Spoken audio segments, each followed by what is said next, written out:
That will shape the day. This is BBC World News and Asia Business Report.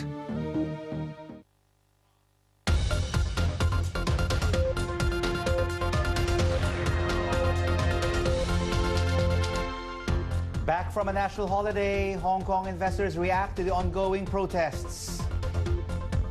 Mixing business with religion, a closer look at this growing trend in India.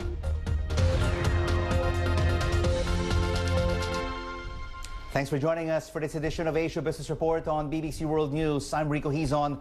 Hong Kong markets have just reopened for trade after a two-day national holiday. We'll be bringing you the opening numbers in a minute. But first, protesters in the territory are digesting the news that the government will meet them to discuss their demands. But Chief Executive Si-Wai Leung has announced he will not resign. The Hong Kong government has offered to open talks with student leaders focusing on political reforms. And early estimates from the bank ANZ are showing retailers in Hong Kong may have lost around $280 million worth of business because of the protests. Let's now take a look at the opening trades on the Hong Kong Stock Exchange. And the Hang Seng Index, according to pre-market numbers, is down more than 1%. That's 200 points. For his views, let's cross over now to Hong Kong and discuss the impact of the uncertainty with markets watcher Peter Churchouse. Peter, thank you so much for joining us. The market is down more than 1%. What can you say is to this kind of reaction from the Hong Kong investors? Quite frankly, Rico, I'm surprised it's only down 1%, given that Europe was off about 2.5% yesterday. Japan was off very.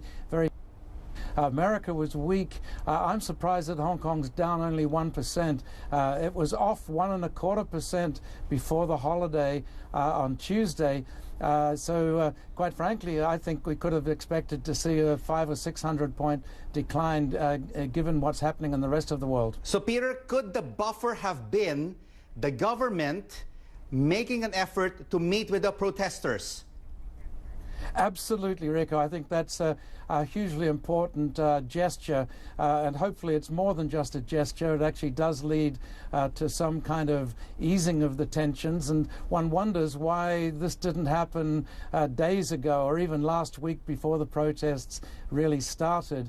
So let's hope. I think most people in Hong Kong are probably hoping that this leads to some kind of easing of tensions and life getting back to normal again. But if these negotiations take on for another few days, the retailers are indeed suffering. According to this ANZ report, they may be losing already about $280 million. That sounds like a bit of an exaggeration to me, quite frankly. We've already been seeing retail sales of slowing down over the last 6 months as Chinese tourism has slowed down with the anti-corruption drive in China, which means that we're not getting tourists coming across the border buying 20 Rolex watches and so on like was happening a year or so ago. And quite frankly, I think the protests are really happening in very concentrated areas. So but Peter, I can't think that had that big an impact. Let's say if indeed there is a resolution to this case, but there's still a lot of uncertainty out there what China will do with Hong Kong going forward. This could also impact the key backbone components of the Hong Kong economy, which is the property sector and the finance and insurance industries. Oh, absolutely. And I think that's very clear. And I think that's the medium to longer term uncertainty. We all know that China basically controls Hong Kong. That's the reality that people here have to live under. But I think there is a lot of reason for China to tread fairly softly here. Hong Kong and China, there is a symbiotic relationship, and I think that it would be very foolhardy to destroy that. Hong Kong market watcher Peter Churchouse, thank you so much for your insights on the market opening. And for the latest developments on the protests underway in the territory,